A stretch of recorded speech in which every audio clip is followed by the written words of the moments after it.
Hello and welcome to the new episode of Around the World in 7 Days. My name is Neel and I am here to present some stories related to most important global events which happened last week. In this segment, we shall analyze two international stories. First of all, we shall talk about the implications of Russia-Ukraine war on the Middle East and whether the prominence of United States has deteriorated in this region with regard to geopolitics.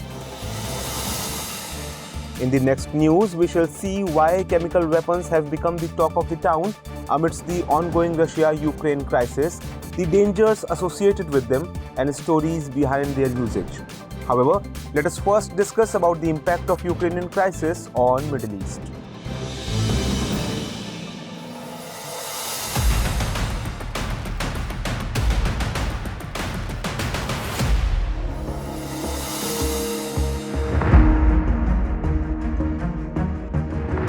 Several analyses are coming to the fore regarding the consequences of Russia's attack on Ukraine. Its impact are being construed in various ways. On one hand, it is being feared that a third world war may begin. On the other hand, it is being speculated that the ongoing war would lead to major geopolitical shift. However, it has been generally witnessed that the countries of the world either align with the US camp or the Russian camp. Since Russia has invaded Ukraine, these countries have come under immense pressure to choose a particular camp. Although most of the countries have publicly condemned the Russian invasion, but they have refused to choose a particular camp. Whenever geopolitical conflicts around the world are discussed, most of the times it involves the Middle East region. It is so because major parts of the world are always active in this region. The Middle East has always witnessed the US-Russian rivalry. Against this backdrop, it is to be seen that what will be the implication of Russia-Ukraine war on the Middle East. First of all, let us understand the current position of the US and Russia in the Middle East. The major players of the Middle East, such as Saudi Arabia, the United Arab Emirates, and Turkey, are considered as the US camp countries. On the other hand, countries like Syria and Iran are considered supporters of Russia. Iran and Iraq are supporting Russia, while Saudi Arabia, the UAE and Turkey are supporting the US in the Syrian war. The US and UAE are in alliance with the Saudi Arabian-led intervention of Yemen. It means that the major players of the Middle East region like Saudi Arabia, Turkey and UAE are US supporters. Moreover, the Ukraine crisis has led to face-off between the US and Russia. Despite this, the US allies in the Middle East are hesitating to impose any sanction on Russia. During the voting on a censure motion introduced in the UN Security Council soon after Russia's invasion of Ukraine, surprisingly, the UAE abstained from voting. Later, the UAE only symbolically voted in favor of the US during the voting on the immediate withdrawal of Russian troops from Ukraine. Saudi Arabia has also given a big jolt to the US.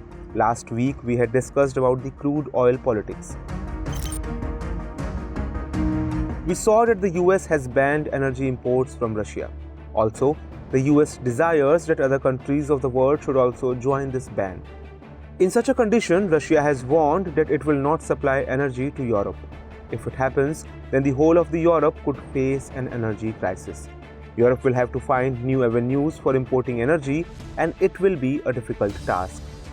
Moreover, crude oil prices are skyrocketing these days due to ongoing energy crisis.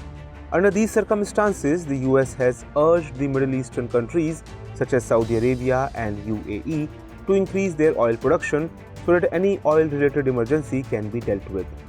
But Saudi Arabia has surprisingly refused to increase its oil production. Saudi Arabia has stated that it will not increase its oil production for bringing down the oil prices, and it will stick to the output agreement signed with the OPEC. A report published in the US Wall Street Journal has claimed that Prince Salman of Saudi Arabia and Sheikh Mohammed bin Zayed Al Nahyan of UAE have even refused to talk to the US President Joe Biden over a phone call. On the contrary, other media reports are claiming that both these leaders have spoken to Russian President Vladimir Putin over a phone call. Moreover, Turkey, a US ally and a NATO member, has maintained its trade ties with Russia. The US, European Union, UK have imposed several economic sanctions on Russia, but Turkey has refused to join these sanctions.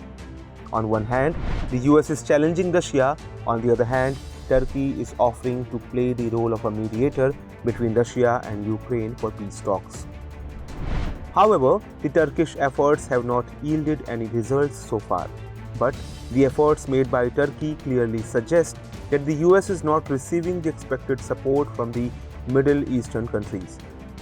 Since the beginning of the Ukraine crisis, Iran has also made it quite clear that it will not choose a particular camp. Even if Iran chooses a camp, history suggests that Iran will ultimately become a part of Russian camp.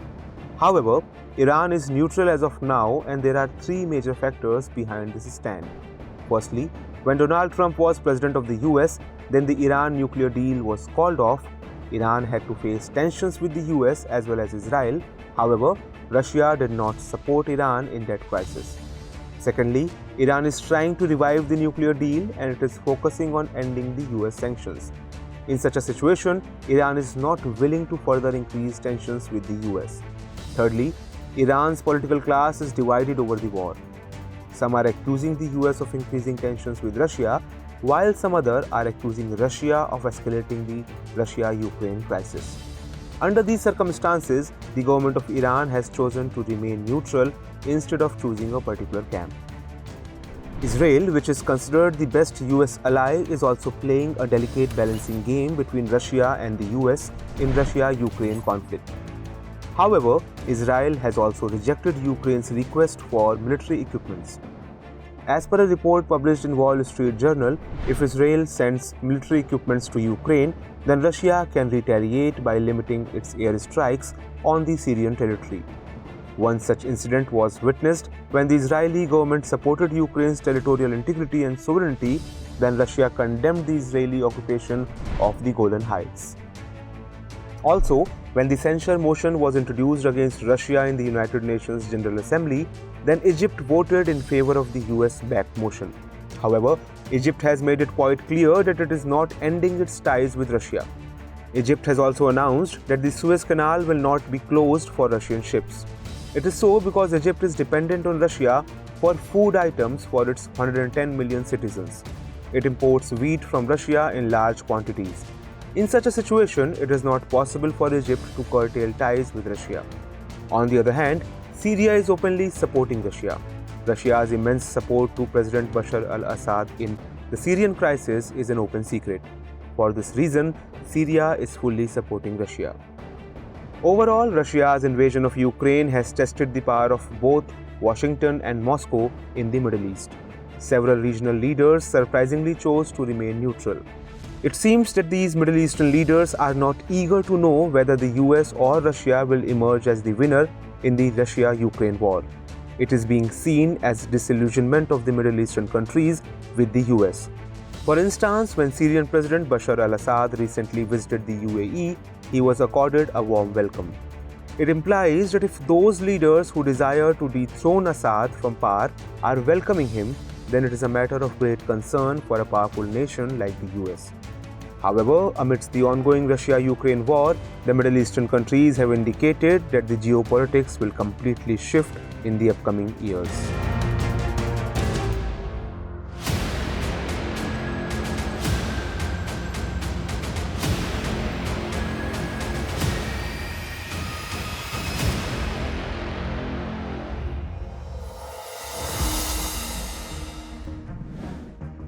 Today's second news is also related to the Russia-Ukraine crisis. One of the various aspects of the ongoing crisis is that Russia and Ukraine are accusing each other of using chemical weapons. Russia's defense ministry has accused Ukraine of planning a chemical attack against its own people in order to blame Moscow for using chemical weapons in the invasion of Ukraine. Russia has also alleged that the US is supporting Ukraine in carrying out the chemical attacks. However, the first signs of chemical attacks were witnessed when Russia had bombed the Sumerkhin chemical plant in Sumy, Ukraine.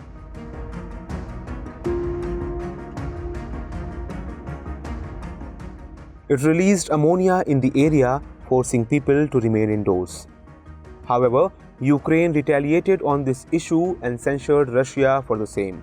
Ukraine has claimed that Russia is about to launch a chemical attack on its land. While on the other hand, the United States has also claimed that Russia is planning to use chemical weapons in Ukraine and is trying to create a false propaganda so that it can put the blame of chemical attacks on Ukraine. Moreover, the US has said that NATO would respond if Russia used chemical weapons in Ukraine. The US has also appealed to exclude Russia from G20 group by citing the possibility of chemical attacks in Ukraine. The US President Joe Biden made these remarks after an emergency NATO meeting in Brussels. It means that now a tussle has begun between Russia and the US regarding the chemical weapons. Hence, we will talk about the aspects related to chemical weapons in this news. We will also try to understand at what are chemical weapons. We will explore its historical aspects and will also see under which circumstances these weapons have been used so far in the world. A chemical weapon is a chemical used to cause intentional harm through its toxic properties. The most lethal chemical weapons contain nerve agents which affect the nervous system and damage the respiratory system. Basically, modern weapons use chemicals. The gunpowder used in modern weapon is a chemical mixture. However, the chemical weapons that are often spoken about are a dreaded mixture of gases or liquids that have toxic properties. They are fatal in nature. Some chemical weapons include nerve agents, blister agents, choking agents, and blood agents, etc. Chemical weapons are harmful for humans as well as animals. According to the Organization for the Prohibition of Chemical Weapons, munitions, devices, and other equipments specifically designed to weaponize toxic chemicals fall under the definition of chemical weapons. Exposure to these chemical weapons can cause blindness and can also damage lungs. In the worst case scenario, a person can die too. It is believed that those countries which have industrial capability can easily manufacture chemical weapons. Chlorine gas was used on various occasions in the First World War and the Syrian War. Chemical weapons are also called weapons of mass destruction. It means that these weapons have the potential to cause massive destruction.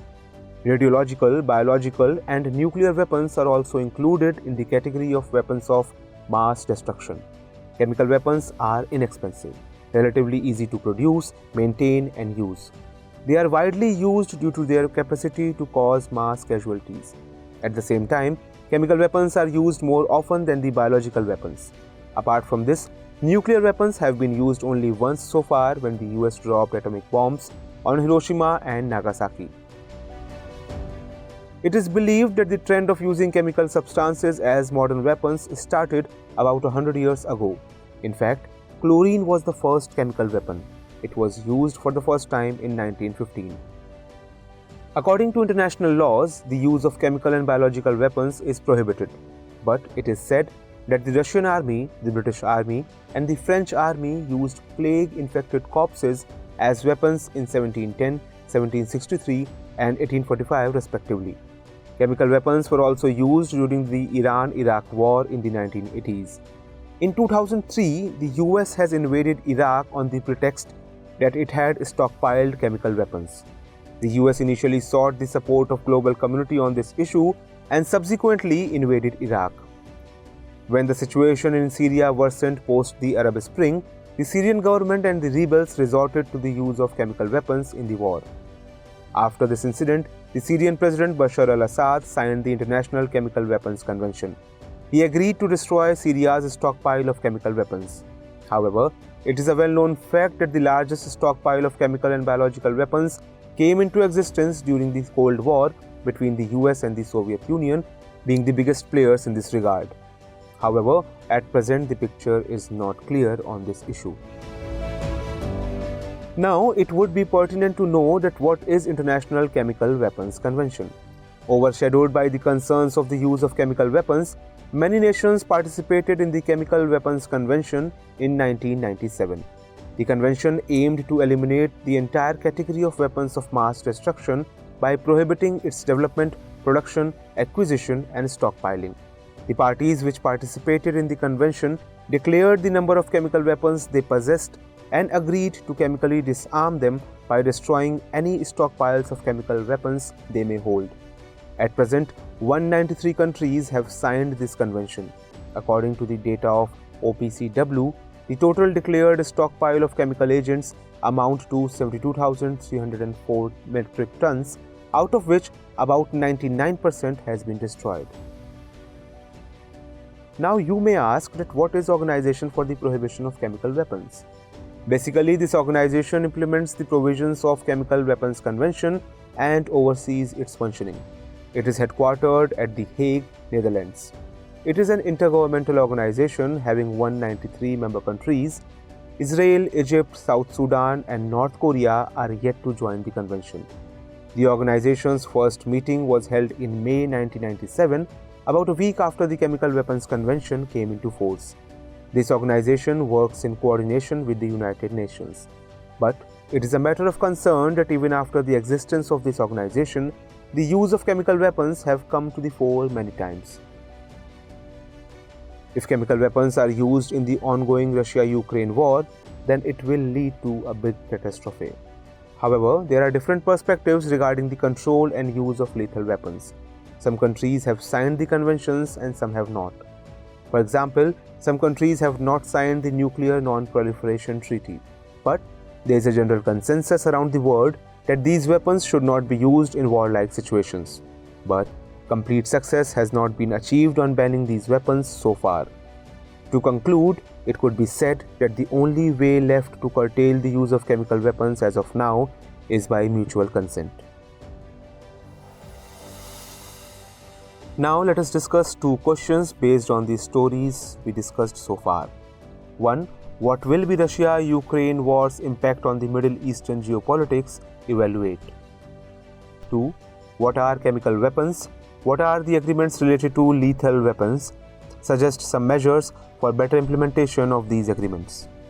That was all for this episode of Around the World in 7 days. See you next week with more stories that continue to shape the world around us. Till then, stay tuned.